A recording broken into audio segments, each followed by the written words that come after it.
Welcome back to the Naya Care family. This is Dr. Patel again. Hopefully you've been seeing a couple of our videos and you know how this process works. First, we're going to start with 30 seconds of just meditation. The purpose of this is to advocate for your self-care, and I know we say it, but I know since you're clicking on this video, you want the education to come after that, and this is one way that I found that really will help my mamas to take a moment to just be. So I'm going to start the music. Feel free to an option to close your eyes or not close your eyes. I like closing my eyes, and we'll literally just take about 5 really good breaths. When you're taking the breath as they increase, try to increase the amount of inhaling that you do, the time. So like maybe the first breath you're only inhaling for 5 seconds, but hopefully at the end of the 5th breath you're inhaling for about 10 to 12 seconds and exhaling that same amount. So here we go, and we're going to do 5 breaths for this portion of, I guess, meditation or self-care, however you want to describe it. And again, option to close your eyes. I like closing my eyes.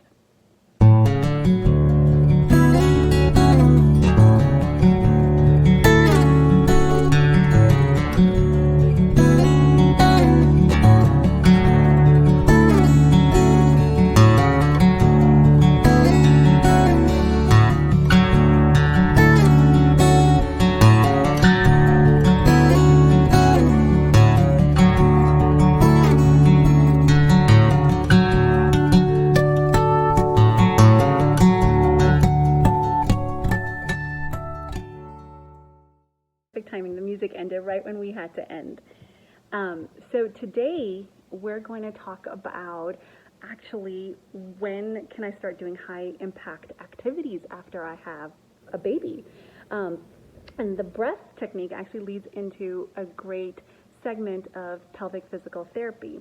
On our video or on our YouTube page, we have Ashley Zimmerman. She is a pelvic physical therapist and literally, I think, one of the best in her field, and she actually explains the concept of pelvic physical therapy, why you need it, what happens to the pelvis. She has a pelvis model, what happens to the pelvis, and why we actually need to treat it as an injury that you would think about, like, you know, if you strained your ankle or you broke a bone, that we need the amount of healing that it does.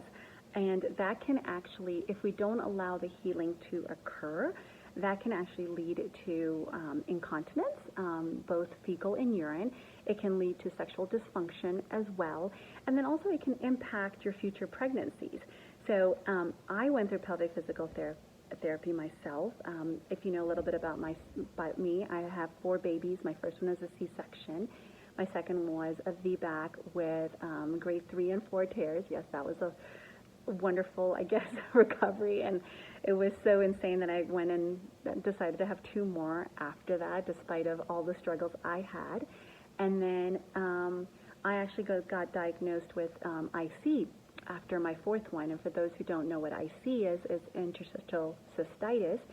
Literally, it means that when you have an attack, your bladder feels like it's having. Interstitial cystitis involves bladder, involves all the hormonal pathway. It's an autoimmune disease as it's been classified. A lot of research is not behind it. I mean, there's a lot of research, but a lot of people don't know what's really causing it. But one therapy that really helped my healing was pelvic physical therapy. And when I came to find out that I should have actually gotten the pelvic physical therapy back with all my other pregnancy, I was like, oh my God, why don't people more talk about this? And also I learned, you know, when our grandparents would say, or grandmothers would say, or our moms even would say that, you know, I cough and I pee a little, or I don't want to go on the trampoline because I might dribble. Well, that's actually not normal. And the importance of pelvic physical therapy comes into play. So the question is, when can I start doing high impact activity? So high impact activity actually should not be started until 3 months. So that means anything that causes impact and pressure on your pelvis, like running, it's because you're hitting the hard pavement, hard hiking, any of those activities. So what I recommend is, first of all, get cleared by your OB to actually do any activities. Check out our video. Really, Ashley offers 30-minute free individualized consults to anyone, and really take the time and the opportunity to make sure that in your healing process you are also really realizing that, I actually delivered a baby, and it really doesn't matter if you had a C-section or a planned C-section and you're like, well, I didn't really go through labor. In actuality, your pelvis is being affected. So for your own long-term healing, please, please, please make sure to get pelvic physical therapy. Most insurances do cover it. Check out our video with Ashley, and then also take the next step and book a consult with her. You will not regret it. Thank you.